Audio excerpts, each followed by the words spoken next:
नमस्कार साथियों, हम आज की वीडियो में पढ़ने वाले हैं 19 अगस्त के महत्वपूर्ण करंट अफेयर के बारे में तथा साथ ही कुछ महत्वपूर्ण टॉपिक है उसके बारे में डिस्कस करेंगे। अगर आप मेरे चैनल पर नए हो तो मेरे चैनल को सब्सक्राइब कर लें तथा साथ ही बेल आइकन के बटन को दबा लें ताकि आगे मेरे द्वारा अपलोड की गई वीडियो आपको एक नोटिफिकेशन के रूप में प्राप्त हो जाए। तो मैं बजरंग स्टार्ट करता हूँ आज की क्लास, जिसमें हमारा पहला प्रश्न है विश्व मानवता दिवस किस दिन मनाया जाता है। ऑप्शन ए 17 अगस्त, ऑप्शन बी 18 अगस्त, ऑप्शन सी 19 अगस्त तथा ऑप्शन डी 20 अगस्त। तो मैं आपको बता दूं, विश्व मानवतावादी दिवस प्रतिवर्ष 19 अगस्त को मनाया जाता है। अब हम इसके कुछ महत्वपूर्ण तथ्य हैं उसके बारे में जानकारी प्राप्त कर लेते हैं। मानवीय कार्यों का सम्मान करने और बगदाद में संयुक्त राष्ट्र मुख्यालय पर हमले की बरसी को चिन्हित करने के लिए प्रतिवर्ष 19 अगस्त को विश्व मानवतावादी दिवस मनाया जाता है। साथ ही इसकी एक बताऊं मैं आपको, 19 अगस्त 2003 को बगदाद में केनाल होटल पर एक हमला हुआ था। उसमें 2 मानवतावादी कार्यकर्ताओं की मौत हो गई थी। उन्हीं की बरसी को लेकर 19 अगस्त को विश्व मानवतावादी दिवस मनाया जाता है। यह दिवस 2008 में संयुक्त राष्ट्र महासभा ने 19 अगस्त को विश्व मानवतावादी दिवस के रूप में नामित करने का एक प्रस्ताव अपनाया था, जिससे लेकर आज तक यह दिवस प्रतिवर्ष मनाया जाता है। बढ़ते हैं हमारे दूसरे प्रश्न की तरफ। महाराष्ट्र के मुख्यमंत्री ने हाल ही में किसको पहला उद्योग रत्न पुरस्कार प्रदान किया है। Option A Ratan Tata, option B Mukesh Ambani, option C Narayana Murthy तथा ऑप्शन डी बिरला ग्रुप। तो मैं आपको बता दूं, हाल ही में महाराष्ट्र के मुख्यमंत्री ने उद्योगपतियों के लिए एक पुरस्कार प्रदान देने की अनुमति जारी की है, जिसमें उद्योग रत्न पुरस्कार रतन टाटा को दिया गया था।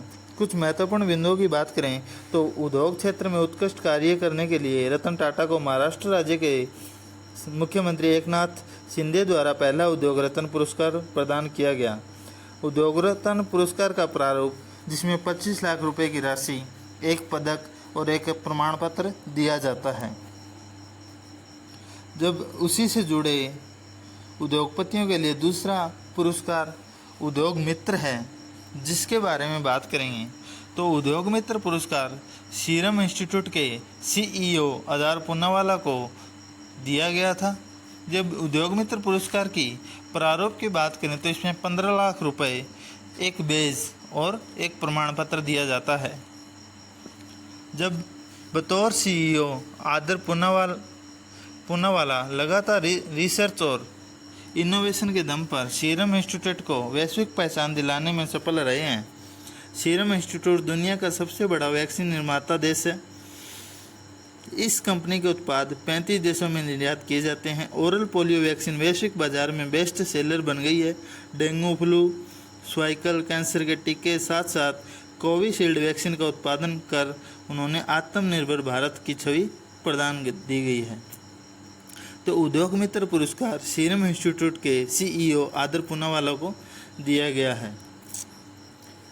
बढ़ते हैं हमारे अगले क्वेश्चन की तरफ।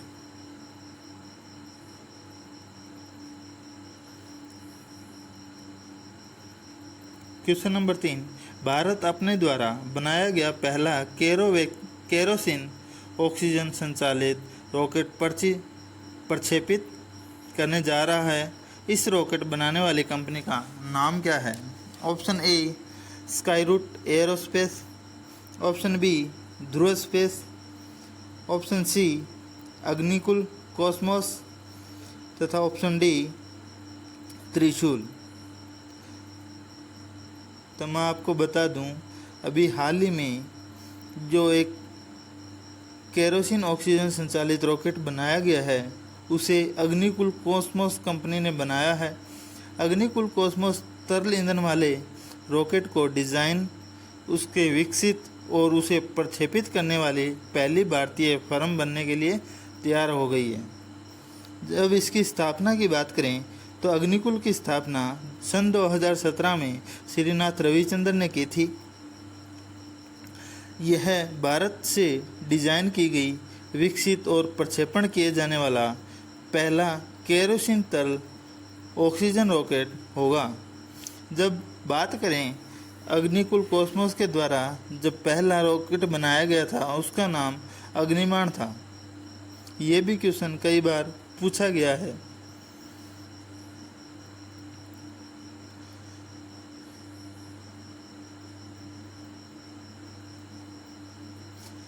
क्वेश्चन नंबर 4 की बात करें तो निम्नलिखित में से कौन लगातार अंडर 20 विश्व खिताब जीतने वाली पहली पहलवान बन गई है?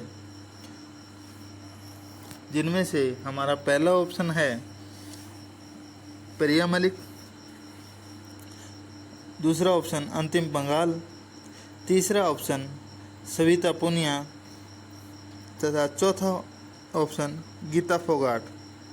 तो मैं आपको बता दूं, अंडर 20 विश्व खिताब लगातार दूसरी बार जीतने वाली जो महिला है वो अंतिम पंघाल है। अब हम इसके बारे में महत्वपूर्ण बात जानें तो अंतिम पंघाल ने एक के बाद एक अंडर 20 विश्व खिताब जीतने वाली पहली भारतीय महिला पहलवान बन गई है। इन्होंने लगातार दूसरी बार 53 किलोग्राम वर्ग में पहली बार की तरह जो रिकॉर्ड बनाया था उसे कायम रखा है। इन्होंने अपनी जीत यूक्रेनी प्रतिद्वंदी मारिया फ्रेमोवा को 4-0 से हराकर अपनी जीत दर्ज की है। वहीं बात करें इसके कुछ महत्वपूर्ण बिंदुओं के बारे में कि अंतिम पंघाल ने 53 किलोग्राम में स्वर्ण पदक हासिल किया है, वहीं सविता ने 62 किलोग्राम में भी खुद को विश्व चैंपियनशिप का खिताब या ताज पहनाया है। जब बात करें भारतीय पहलवान प्रिया मलिक की तो इन्होंने 76 किलोग्राम वजन में जॉर्डन में 2023 में हुई अंडर 20 विश्व कुश्ती चैंपियनशिप में स्वर्ण पदक जीता है। जब भारत की कुश्ती के लिए एक अभूतपूर्व परिणाम में देश के 7 पहलवानों ने पदक जीते हैं, जिनमें से 3 स्वर्ण पदक तथा अंतिम कुंडू जिन्होंने 65 किलोग्राम वजन में एक रजत पदक और 3 कांस्य पदक, जिनमें पहली रीना 57 किलोग्राम, आरजू 68 किलोग्राम तथा हर्षिता ने 72 किलोग्राम ने कांस्य पदक हासिल किए हैं। क्वेश्चन नंबर 5 की बात करें तो हाल ही में हो रहा संस्करण फीफा महिला विश्व कप 2023 में किस फुटबॉल टीम ने तीसरा स्थान हासिल किया है? Option A England, option B Australia, option C Spain तथा ऑप्शन डी स्वीडन। तो मैं आपको बता रहा हूँ, हो रहे महिला विश्व कप 2023 में स्वीडन ने ऑस्ट्रेलिया को हराकर तीसरा स्थान हासिल कर लिया है। जब इसके महत्वपूर्ण बिंदुओं की बात करें तो महिला विश्व कप 2023 में स्वीडन ने ऑस्ट्रेलिया को 2-0 से हराकर कांस्य पदक जीता है, जिसमें ऑस्ट्रेलिया का स्थान चौथा हो गया है। वहीं 2023 फीफा महिला विश्व कप का यहाँ 9वां संस्करण चल रहा है, जिसकी शुरुआत 20 जुलाई से हुई तथा 20 अगस्त 2023 को इसका फाइनल मुकाबला खेला जाएगा। इस टूर्नामेंट की मेज़बानी ऑस्ट्रेलिया और न्यूजीलैंड संयुक्त रूप से कर रही है। मैं आपको बता दूं, इस टूर्नामेंट में कुल मिलाकर 32 टीमें भाग लेगी तथा इस टूर्नामेंट का जो फाइनल मुकाबला है वो इंग्लैंड तथा स्पेन के मध्य 20 अगस्त 2023 को खेला जाएगा। तो इसका सही आंसर तीसरा स्थान हासिल करने वाली टीम स्वीडन है। क्वेश्चन नंबर 6, तमिलनाडु के किस जिले के मेटी केले को जीआई टैग प्राप्त हुआ है? A Kanchipuram, option B Nilgiri, option C Kanyakumari तथा ऑप्शन डी पेरम्बलूर। तो मैं आपको बताऊं, जब तमिलनाडु के कन्याकुमारी जिले के मेटिकेले को जीआई टैग प्राप्त हुआ है, तो मैं आपको बता दूं यह एक विशेष प्रकार की उत्पत्ति है। कन्याकुमारी जिले की धरती पर उत्पत्ति हुई मेटिकेले को किस्म या भौगोलिक प्रदर्शन टैग दिया गया है। जब बात करें जीआई टैग क्या है, तो जीआई टैग एक चिन्ह है जिसका उपयोग उन उत्पादों पर किया जाता है जिसकी एक विशिष्ट भौगोलिक उत्पत्ति या पैदावार होती है। जब हम इसकी विशेषता की बात करें तो इन केलों की विशेषता, ये आमतौर पर इनकी लंबाई 2.5 सेंटीमीटर से 3 सेंटीमीटर लंबाई होती है। मगरमच्छ के मुंह के जैसा दिखता है, इसलिए इसे क्रोकोडाइल फिंगर केला भी कहते हैं। जब मेटी केले के प्रत्येक गुच्छे का वजन 12 से 19 किलोग्राम के बीच में होता है। मैं आपको बताऊं, इसके निप्पल जैसे दिखने के कारण इसे आमतौर पर बेबी बनाना के नाम से भी जाना जाता है। तो ये भी ध्यान रखने योग्य बात है। और इसकी महत्वपूर्ण बात यह है कि मेटी केले को इसे शिशुओं द्वारा सुरक्षित रूप से खाया जा सकता है और फल से निकले वाले कारम के आरक का उपयोग पीलिया के इलाज के लिए भी किया जाता है। तो ये है तमिलनाडु के कन्याकुमारी जिले के मेटी केले, जिनको हाल ही में जीआई टैग प्राप्त हुआ है। क्वेश्चन नंबर 7 की बात करें तो विश्व फोटोग्राफी दिवस किस दिन मनाया जाता है? ऑप्शन ए 17 अगस्त, ऑप्शन बी 18 अगस्त, ऑप्शन सी 19 अगस्त तथा ऑप्शन डी 20 अगस्त। जब विश्व फोटोग्राफी दिवस की बात करें तो ये प्रति वर्ष 19 अगस्त को मनाया जाता है। तो सी हमारा इसमें सही आंसर हो जाएगा। जब इसके महत्वपूर्ण तथ्य की बात करें तो जीवन के विभिन्न पहलुओं जिसमें संस्कृति और कला शामिल है, इसमें चित्रों के महत्व को उजागर करने के लिए प्रतिवर्ष 19 अगस्त को विश्व फोटोग्राफी दिवस मनाया जाता है। जब बात करें भी इसी दिन इसे क्यों मनाया गया, तो 19 अगस्त 1839 को फ्रेंच एकेडमी ऑफ साइंसेज द्वारा जनता के लिए डागुएरियोटाइप प्रक्रिया की याद दिलाता है। यह प्रक्रिया सन 1840 से लेकर 1850 के दशक में फोटो की एक प्रक्रिया है। जब बात करें विश्व फोटोग्राफी 2023 के विषय के बारे में, तो इसका विषय लैंडस्केप है।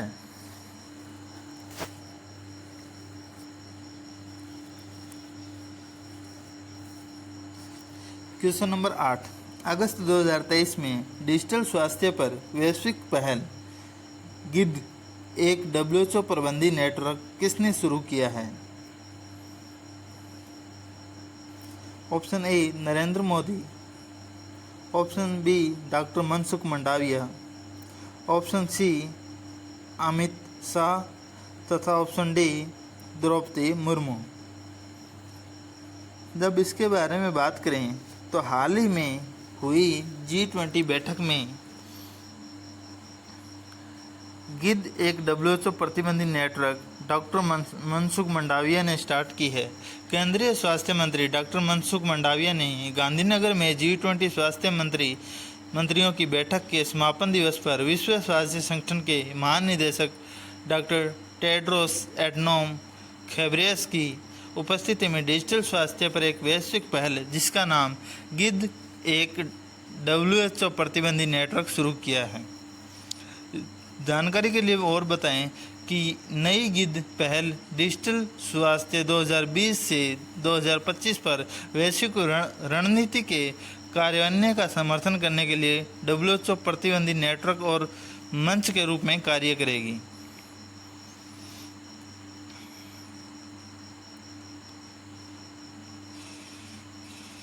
कुछ महत्वपूर्ण बिंदुओं के बारे में बात कर लें तो कुछ महत्वपूर्ण बिंदुओं के बारे में है आर्टिफिशियल इंटेलिजेंस इंडेक्स या AI इंडेक्स के बारे में बात करें तो index report 2023 AI index Stanford institute for human centred artificial intelligence HAI की एक स्वतंत्र पहल है, जिसका नेतृत्व AI इंडेक्स संचालन समिति करती है, जो शिक्षा और उद्योग जगत के विशेषज्ञों का एक अंत विषय समूह है।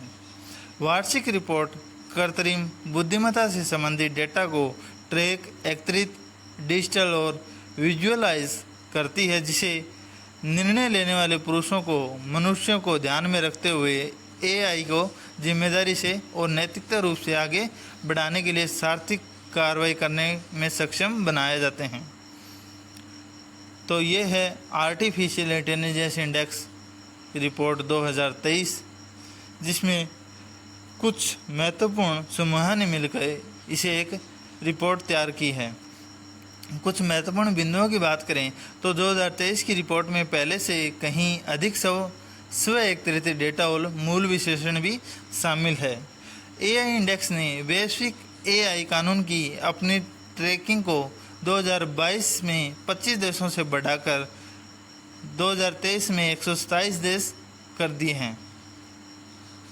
इसी वर्ष की रिपोर्ट में फाउंडेशन मॉडल पर नए विश्लेषण शामिल किए हैं, जिसमें उसकी भू राजनीतिक और प्रशिक्षण लागत, AI सिस्टम का पर्यावरणीय प्रभाव के 12 AI शिक्षा और A1 में जनता की राय के रुझान शामिल है। तो आज की हमारी करंट अफेयर तथा कुछ महत्वपूर्ण टॉपिक के साथ क्लास हमारी यहीं समाप्त होती है। अगर आपको मेरी वीडियो पसंद आई हो तो मेरे वीडियो को लाइक करें, अपने दोस्तों के साथ शेयर करें तथा ज़्यादा से ज़्यादा मेरे चैनल को मोटिवेट करवाएं।